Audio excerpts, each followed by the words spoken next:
जय हिंद एवरीवन, कैसे हैं आप सभी। तो आज की इस वीडियो में हम अपने बिहार के टॉपिक को कवर करेंगे। बिहार का टॉपिक बड़ा नहीं है, हम इसे एक ही वीडियो में कंप्लीट कर लेंगे।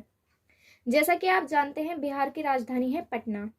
पटना जो है, यहाँ बेसिकली हम यहाँ देखते हैं कि बिहार के बीचों बीच से गंगा नदी जाती है, ऊपर से गंडक आती है और नीचे ये सोन नदी जा रही है। तो इसी जगह है बीचों बीच पटना। तो पटना के बारे में हम क्या रिलेट करेंगे। पटना का जो नामकरण है, जो नाम रखा था पटना, ये नाम रखा था शेरशाह सूरी ने और इसकी स्थापना की थी उदयन ने। अगर 1857 की क्रांति से मैं इसे रिलेट करूं तो एक थे पीर अली। इन्होंने अंग्रेजों के विरुद्ध 1857 की क्रांति में जो हिस्सा लिया था, भाग लिया था, वो कहाँ से लिया था? पटना से ही लिया था। बिहार की एक जगह है गया। गया में है OTA, ऑफिसर ट्रेनिंग अकेडमी, और यहीं बराबर की पहाड़ियाँ हमें देखने को मिलेंगी। बराबर की पहाड़ियों से लेकर आपको प्रश्न एग्जाम में देखने को मिलेगा कि बराबर की पहाड़ियाँ कहाँ पर है, किस जगह पर है या फिर किस राज्य में है। तो गया में, और गया कहाँ पर है? बिहार में। छपरा और सारण के बारे में अगर पढ़ें तो ये घाघरा और गंगा नदी के किनारे हमें देखने को मिलते हैं। घाघरा जो है, जब ये अयोध्या के एरिया से गुजरती है तो इस घाघरा नदी को हम सरयू बोलते हैं। क्या बोलते हैं? सरयू। तो आपसे प्रश्न ये नहीं पूछेगा कि घाघरा नदी को क्या बोलते हैं, दूसरे नाम से सरयू बोलते हैं। हो सकता है पूछ ले, आपसे प्रश्न ये पूछेगा कि अयोध्या जो है वो किस नदी के किनारे है। पश्चिमी चंपारण में है वाल्मीकि राष्ट्रीय उद्यान। अगर बिहार के बारे में हम राष्ट्रीय उद्यान का जिक्र करते हैं तो वाल्मीकि राष्ट्रीय उद्यान ही है, जो पड़ता है पश्चिमी चंपारण में। मुंगेर बहुत ही इंपॉर्टेंट पॉइंट है। ये मुंगेर इंपॉर्टेंट पॉइंट क्यों है? यहाँ पर जो हथियार उद्योग है, ये अभी हथियार उद्योग नहीं है। जब अंग्रेजों के खिलाफ हमारे कदम उठ रहे थे, हमें पता चल रहा था कि अंग्रेज धीरे धीरे अपने पैर जमा रहे हैं, तो तभी मुंगेर में हथियार उद्योग की स्थापना कर दी गई थी। और आज भी मुंगेर अपने हथियार उद्योगों के लिए फेमस है।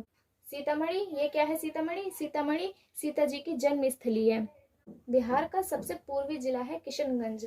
ये बंगाल और नेपाल दोनों को छूता है। 1764 में आप एक युद्ध पढ़ते होंगे, बक्सर का युद्ध। बक्सर का युद्ध कब लड़ा गया था? ये तो बेसिकली आप जानते हैं 1764 में लड़ा गया था। लेकिन एक बार जब मैंने एग्जाम दिया था तो वहाँ एक क्वेश्चन ये आया था।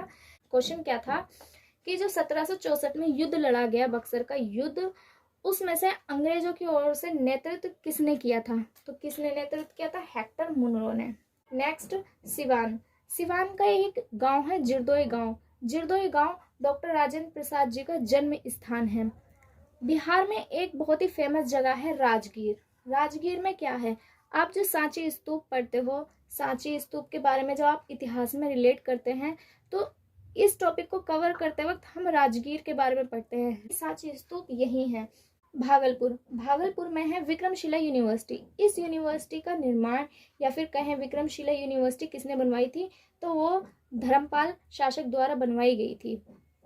बिहार का ये जो ऊपर का एरिया हम ये देख रहे हैं, इसे बोलते हैं हम मिथिलांचल। यहाँ पर मैथिली भाषा बोली जाती है। जैसे कि मैंने स्टार्टिंग में आपको बताया था, ये ऊपर से गंडक आ रही है और वहीं से आती हुई नीचे को सोन नदी आ रही है। ये जो गंडक नदी है, इसी गंडक नदी पर है त्रिवेणी बांध। बांध के क्वेश्चन से ये पॉइंट आपका इंपॉर्टेंट हो जाता है, बांध के टॉपिक से, कि त्रिवेणी बांध किस नदी पर है? गंडक नदी पर। या फिर त्रिवेणी बांध किस राज्य में है? ये आपसे क्वेश्चन बन सकता है। यहाँ पर जो इम्पोर्टेंट पॉइंट मुझे लगे, मैंने वो रिलेट कर कर आपको बता दिए हैं। जैसे चाहे वो राजगीर हो, राजगीर में सांची स्तूप हो, या फिर किशनगंज हो पूर्वी जिला बिहार का, या फिर 1764 बक्सर का युद्ध हो। बक्सर कहाँ पर है? बिहार में। तो ये इम्पोर्टेंट पॉइंट बिहार के बारे में थे। बिहार के बारे में इतना ही। हम स्टेट वाइज कवर करते हुए चल रहे हैं, ज़्यादा स्टेटिक हम स्टेट वाइज कवर नहीं करेंगे। स्टेट वाइज कवर करने का मतलब ये है, थोड़ा सा आपको बेसिक क्लियर हो जाए कि जब आप पूरा कंप्लीट बांध के बारे में या फिर कंप्लीट पूरा नदी के बारे में, पर्वत के बारे में पढ़ेंगे तो दिक्कत नहीं होगी। स्टेट वाइज आपको समझने में, पहचानने में इन टॉपिक्स को दिक्कत नहीं आएगी, आप आसानी से समझ जाएंगे। तो आज की वीडियो में इतना ही। मिलेंगे हम नेक्स्ट वीडियो में। तब तक के लिए देखते रहिए क्यूरियस एजुकेशन एरा।